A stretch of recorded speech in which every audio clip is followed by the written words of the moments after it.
Saudara-saudara yang kekasih, kita lanjutkan pendalaman kita mengenai kitab Bilangan pasal 32 dan pasal 33. Mari kita menyimak apa firman Tuhan bagi kita.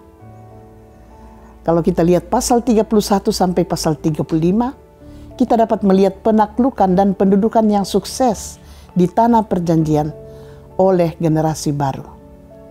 Secara khusus, kita melihat di pasal 32, sebelum memasuki tanah perjanjian, pendudukan telah dimulai dari Bani Ruben, Gad dan setengah suku Lewi yang menduduki sebelah timur sungai Yordan.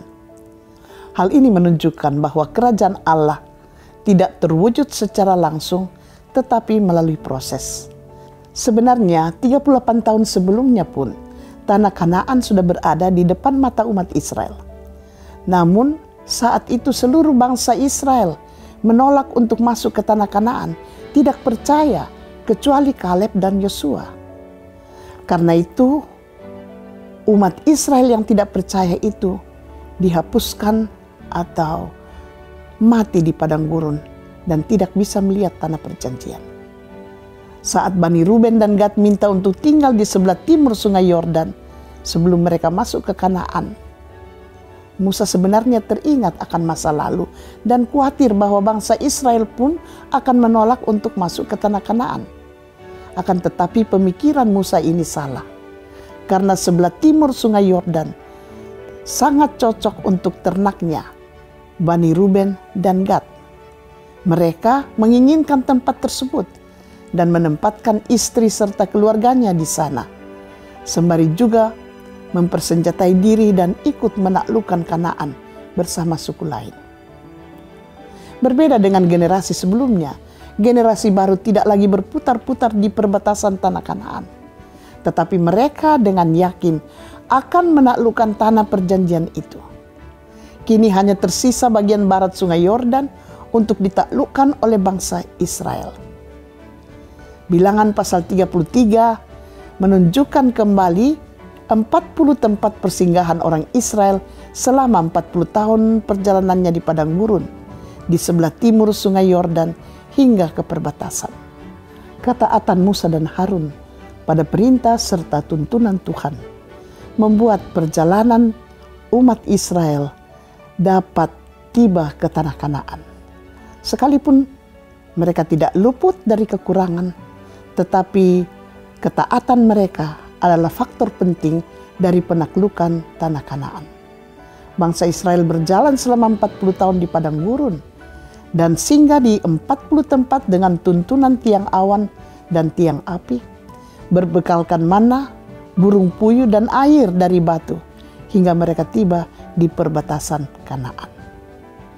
Melalui fakta-fakta ini kita dapat melihat bahwa dengan percaya kepada Tuhan sepenuhnya, kita bisa berjalan dengan ketaatan seperti Musa dan Harun, dan kita dapat tiba ke negeri damai sejahtera.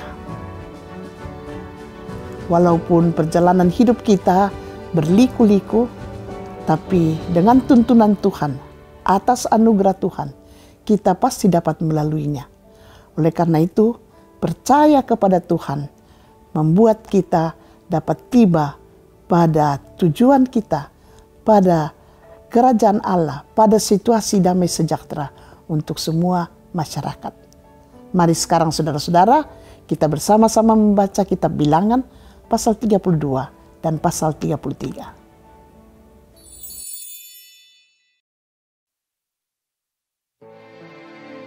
Adapun Bani Ruben dan Bani Gad ternaknya banyak, bahkan sangat banyak sekali. Ketika mereka melihat tanah Yazer dan tanah Gilead, tampaklah tempat itu tempat yang baik untuk peternakan. Lalu datanglah Bani Gad dan Bani Ruben dan berkata kepada Musa, Imam Eleazar dan para pemimpin umat itu, Atarot, Dibon, Yazer, Nimrah, Hesibon, Eleale, Sebam, Nebo dan Beon, negeri yang telah dikalahkan oleh Tuhan untuk umat Israel. Itulah suatu negeri yang baik untuk peternakan, dan hamba-hambamu ini memang ada ternaknya. Lagi kata mereka, "Jika kami mendapat kasih-Mu, biarlah negeri ini diberikan kepada hamba-hamba-Mu ini sebagai milik. Janganlah kami harus pindah ke seberang sungai Yordan." jawab Musa kepada Bani Gad dan Bani Ruben itu, "Masakan saudara-saudaramu pergi berperang dan kamu tinggal di sini? Mengapa kamu hendak membuat enggan hati orang Israel untuk menyeberang ke negeri yang diberikan Tuhan kepada mereka? Demikian juga dilakukan bapa-bapamu ketika aku menyuruh mereka dari Kades Barnea untuk melihat-lihat negeri itu.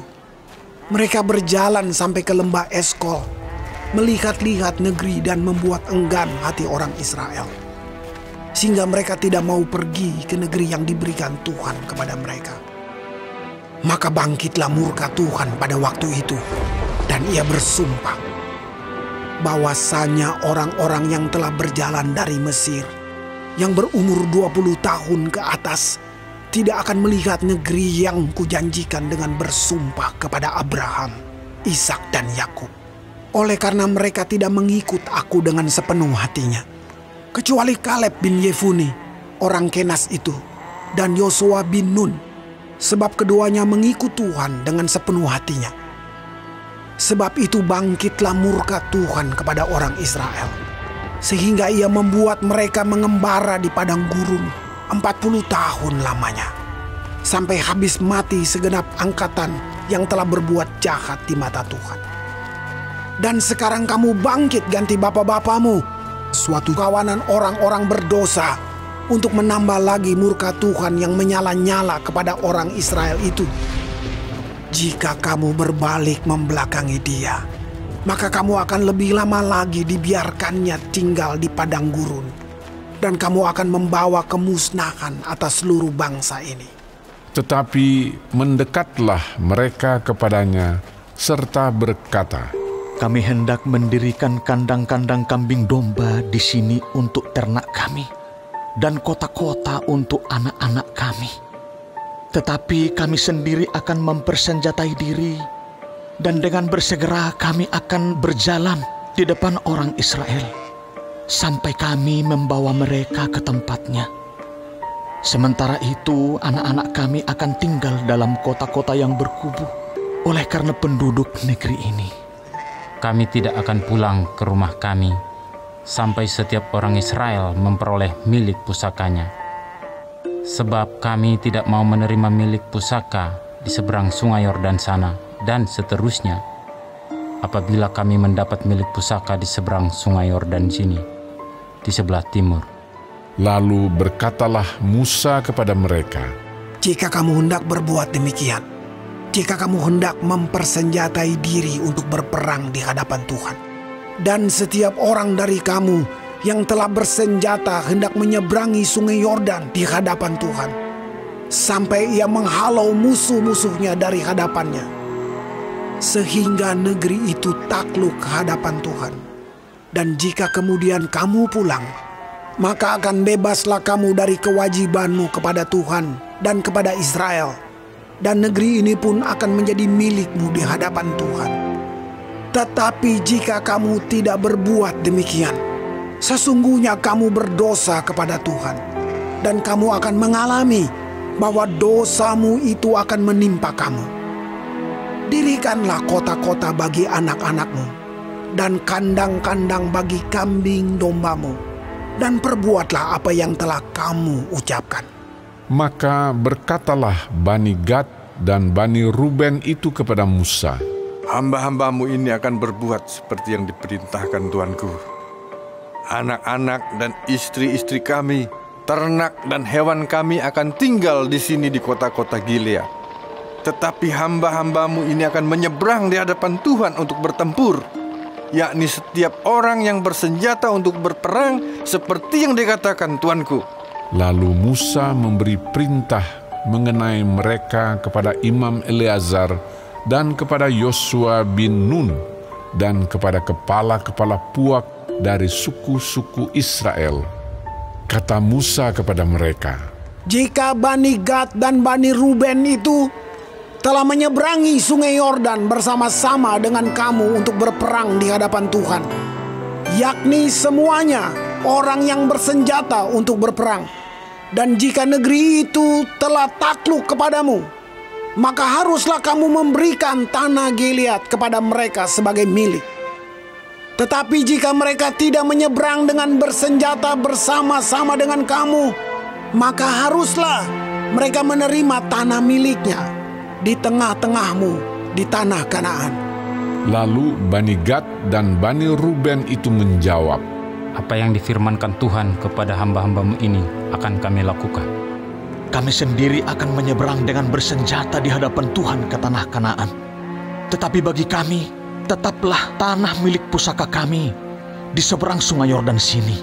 Lalu Musa memberikan kepada mereka, kepada Bani Gad, kepada Bani Ruben, dan kepada setengah suku Manasye bin Yusuf, kerajaan Sihon, raja orang Amori, dan kerajaan Og, raja Basan, yakni negeri mereka beserta kota-kotanya di seluruh negeri itu dengan daerah-daerah setiap kota itu. Maka Bani Gad membangun kota-kota Dibon, Atarot, Aroer, Atarot Sofan, Yaezer, Yokbeha, Bet Nimra, Bet Haran, sebagai kota-kota yang berkubu dan sebagai tempat kandang-kandang kambing domba. Dan Bani Ruben membangun kota-kota Heshibon, Eleale, Kiryataim, Nebo, Baal-Meon dengan mengganti nama-namanya, dan Sibma, dan mereka memberi nama lain kepada kota-kota yang dibangun mereka itu. Bani Makhir bin Manasye pergi ke Gilead. Mereka merebutnya dan menghalaukan orang Amori yang ada di sana. Lalu Musa memberikan Gilead kepada Makhir bin Manasye, dan diamlah ia di sana. Yair, anak Manasye, pergi merebut dusun-dusunnya dan menamainya Hawot Yair. Nobah pergi merebut Kenat dengan segala anak kotanya dan menamainya Nobah menurut namanya sendiri.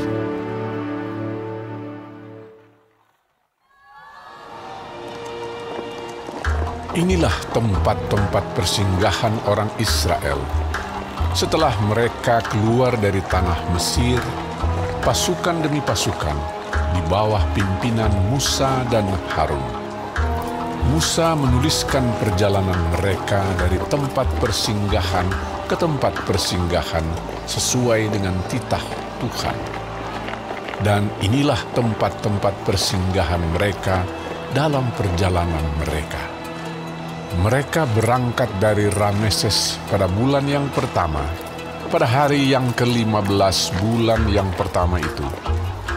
Pada hari sesudah Paskah, berjalanlah orang Israel keluar oleh tangan yang dinaikkan di depan mata semua orang Mesir, sementara orang Mesir sedang menguburkan orang-orang yang telah dibunuh Tuhan di antara mereka, yakni semua anak sulung, sebab Tuhan telah menjatuhkan hukuman-hukuman kepada para allah mereka. Berangkatlah orang Israel dari Rameses, lalu berkemah di Sukot. Mereka berangkat dari Sukot, lalu berkemah di Etam yang di tepi padang gurun.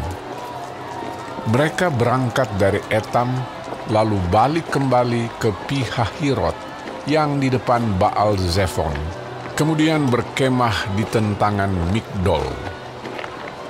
Mereka berangkat dari Pihahirot dan lewat dari tengah-tengah laut ke padang gurun, lalu mereka berjalan 3 hari perjalanan jauhnya di padang gurun Etam. Kemudian mereka berkemah di Mara. Mereka berangkat dari Mara lalu sampai ke Elim. Di Elim ada 12 mata air dan 70 pohon korma. Di sanalah mereka berkemah. Mereka berangkat dari Elim lalu berkemah di tepi laut Teberau. Mereka berangkat dari laut Teberau, lalu berkemah di padang gurun Sin. Mereka berangkat dari padang gurun Sin, lalu berkemah di Dofka. Mereka berangkat dari Dofka, lalu berkemah di Alus. Mereka berangkat dari Alus, lalu berkemah di Rafidim, dan di sana tidak ada air minum untuk bangsa itu. Mereka berangkat dari Rafidim, lalu berkemah di padang gurun Sinai.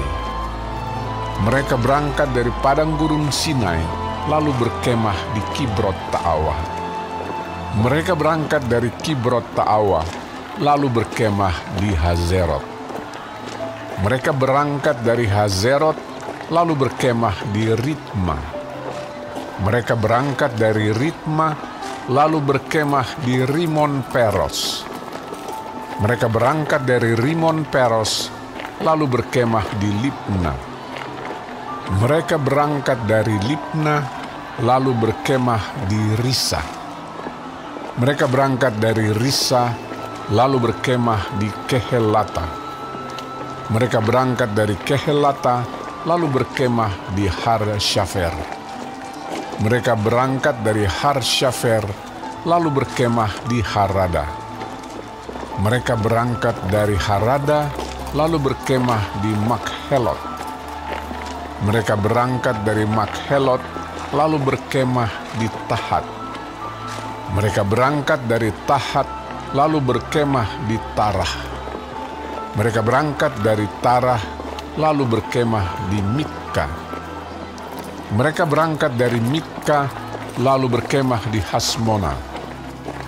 Mereka berangkat dari Hasmona, lalu berkemah di Moserot. Mereka berangkat dari Moserot, lalu berkemah di Bene Yaakan. Mereka berangkat dari Bene Yaakan, lalu berkemah di Hor Gidgad.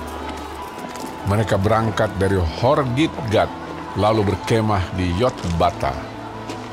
Mereka berangkat dari Yotbata, lalu berkemah di Abrona. Mereka berangkat dari Abrona, lalu berkemah di Ezion Geber.